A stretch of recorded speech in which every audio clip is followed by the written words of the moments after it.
So that's what you do. When you see a healing ministry, go, is this displaying God's glory? Are people coming to know Jesus because of this? Like I did last week, I asked myself, who do I know who has this gift? My answer, nobody. In fact, I'm not even sure if it's a gift that God gives us as like a permanent ministry gift. I think because it's the only one that's constantly referred to as gifts of healing, and not the gift of healing, but gifts, as if from time to time he will bless us with a gift when we pray for our friends, a gift that the healing will occur. I don't really know anyone who is constantly seeing people healed through their prayer. And I also feel better about that because that means that the people aren't like, yeah, look at me. Hey, dude, run up and down the hallway. Run up and down the hallway. Yeah, I prayed for him.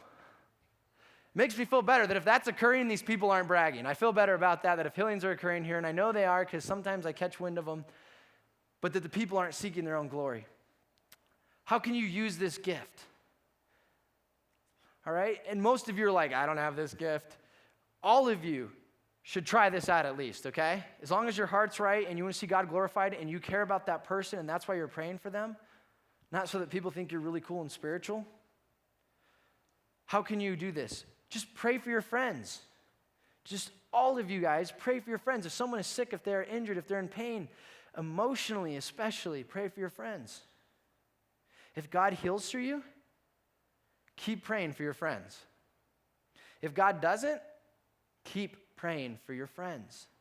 Because a lot of times, someone will come forward for prayer, for healing, and I'll pray for them, and nothing happens. Okay, all the time so far, someone comes forward and prays for healing, and nothing happens physically. But emotionally, God starts doing a work in them and starts changing them. So you may not see the physical healing, but it means a lot sometimes. Sometimes they're not even asking for prayer, and you just go, can I pray for you? And they're like, yeah, okay. And it makes them feel better that you cared enough to ask God to help them. Also, what can you do with this gift? Do not believe. John, in his first letter, 1 John, in the beginning of chapter 4, he tells us, do not believe every spirit, but test the spirits. If you guys see healings occur, test it. Just test it. Watch it. Don't get on board with that. Don't go crazy about it. Because Jesus said of Satan and his demons that they can perform miracles and that they can perform healings. Also, don't expect miracles or healings to bring anyone to God. In fact, Jesus said of some people who were seeking a sign that they could believe in him, he said, you guys are evil. That's why you're asking for a sign. You're just chasing signs, and people do that in this country. They will travel around, once they're retired a lot of times, they will travel around and spend their retirement just following a healing ministry. Just following them, that's all they do. Follow and they watch and they go, oh, so amazing.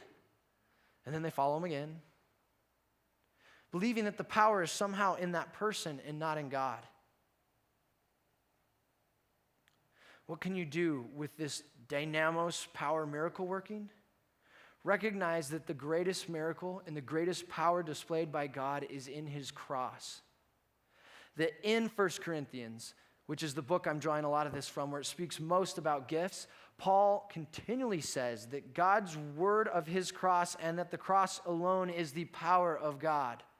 That God's power is in the cross. The greatest healing, the greatest miracle that God performs today, I believe, is turning rebellious hearts like mine and like yours, turning us to love him.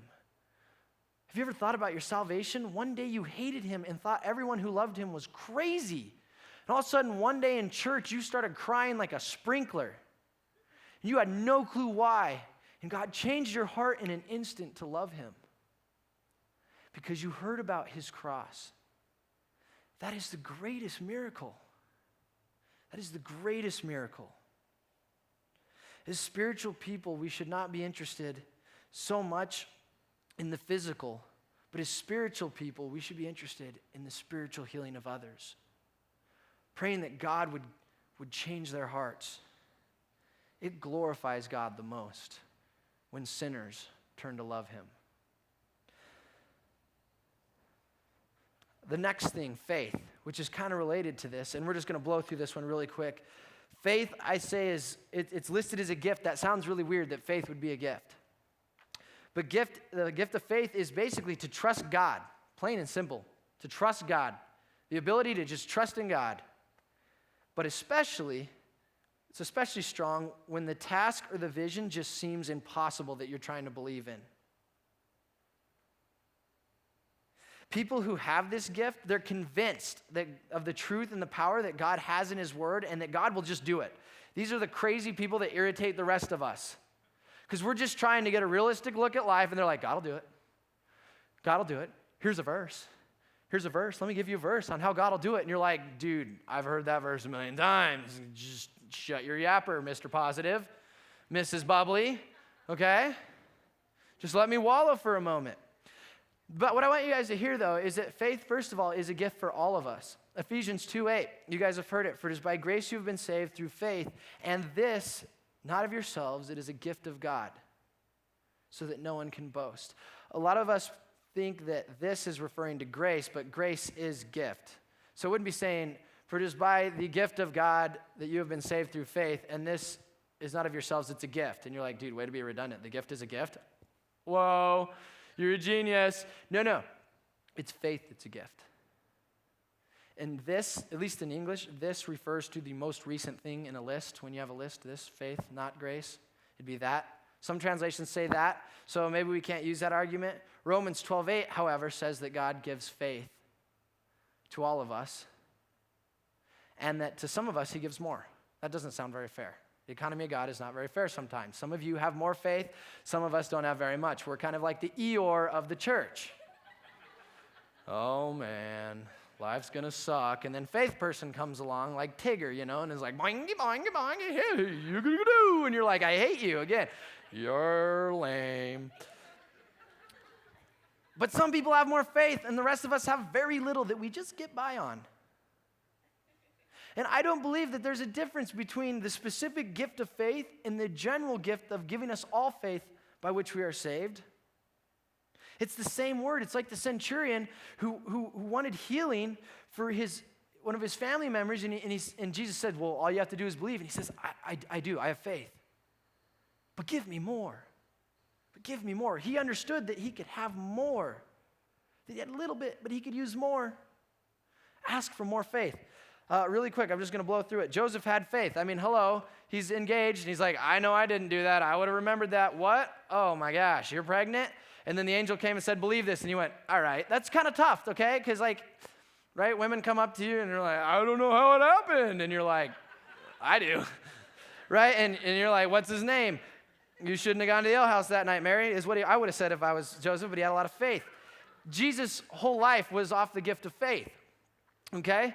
Whatever he saw the Father doing, he did. He went to the cross. He even got down on his knees and says, this looks like it's going to suck. I'm pretty sure, God. Not so sure that piercing in the arms and hanging off of a tree is going to feel really good and 40 lashes -1, but hey, I'm going to trust you. He had faith. Who do I know who has this? Our pastor, Bob, here has amazing faith. The guy blows my mind.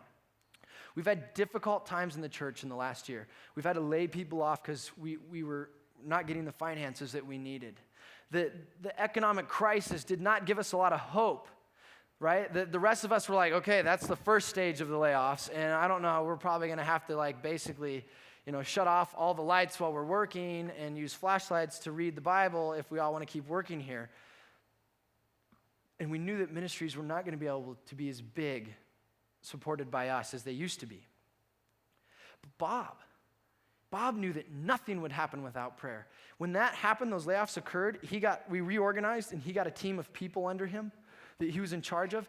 And every morning, it's crazy because sometimes I want to use the room, but they're in the room because they're praying, these people. And he brings his whole group in, and they pray every morning on Mondays for 3 hours. And the rest of the day is just an hour.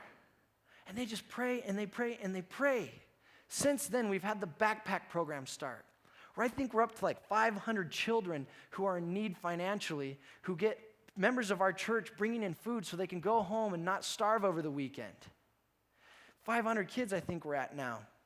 On top of that, we were given, after Bob started doing this, because Bob said, I think Jesus is going to still bless us.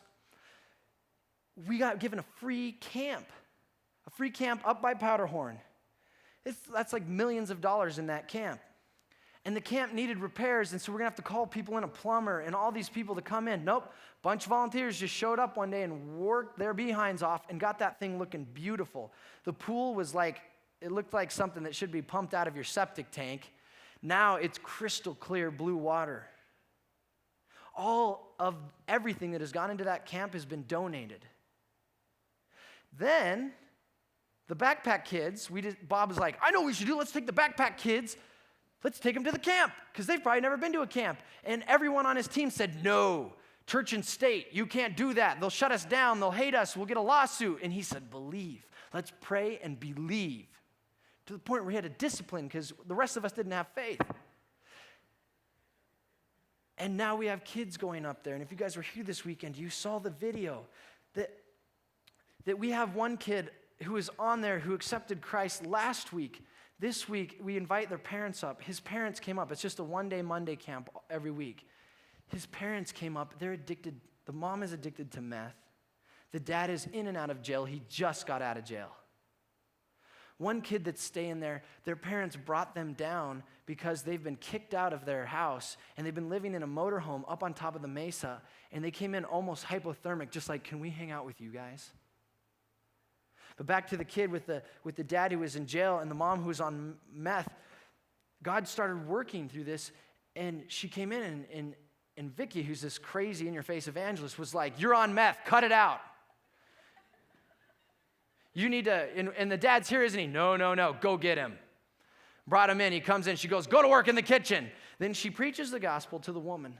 The woman bawls, it breaks her heart, she cries, she accepts Jesus. Then she says, now let's get him in here. He sees what's happening, her crying, people praying and loving on his girlfriend or wife. I'm not sure what they are maritally, actually. Then he breaks down. God breaks his heart. He accepts Jesus, repents of his sin, repents of what got him into jail. The whole family has gotten saved in a matter of 2 weeks because Bob believed that God would move. On top of that, he's running God's Garage.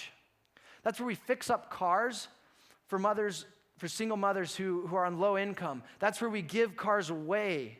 Sometimes our people in our church were giving cars, and we would give them away to single mothers and people in need. Well, how are we going to do that in a financial time? People can't give cars. Well, the county, Mesa County, the government, they wrote a grant, got all this money, realized they couldn't do it effectively, and said, hey, Canyon View Vineyard, do you want to do it? And we're like, sure. Just so you know, everyone who gets a car is going to hear about Jesus. They're going to get a car either way, but they're going to hear about Jesus. And they went, yeah, that's cool. Then Hilltop's like, dude, we got a bunch of cars that people donate to us. Can we give them to you? Yeah, but they're going to hear about Jesus when they get a car. That's awesome. That's great. Have our cars. When have you ever heard about this ever occurring? It's because Bob had faith. Because God gifted him with faith, and they prayed, and they prayed, and they prayed. And when the rest of us were like, dude, you can't do that. Government's going to freak out. Bob said, shut up. I sure can. And it happened. God moved, and it happened. How can you use this if this is you? You are Rudy. That's who you are. You never give up. You're Rudy. In prayer meetings, you're irritating. In fact, we wouldn't have prayer meetings if it wasn't for you. Let's all be honest, if it wasn't for those people. And the rest of us are like, hey, let's go catch some dinner. And they're like, let's have a prayer meeting and pray for the people who got saved. And we're all like, I don't want to. But it would sound unchristian to say no. Sure.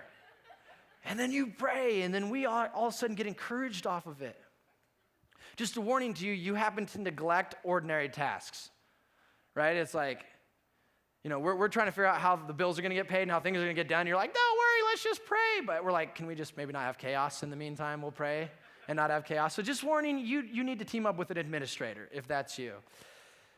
But what I would encourage you to do if you're this person, and I would encourage all of you to pray for more faith. Worship team, go ahead and come up. We're going to have to skip the last one, and we'll come do it at a different date. There's plenty of places to squeeze it in, but we're running out of time. So we're just going to skip words of wisdom and knowledge. But all of you, pray for more faith. It's okay.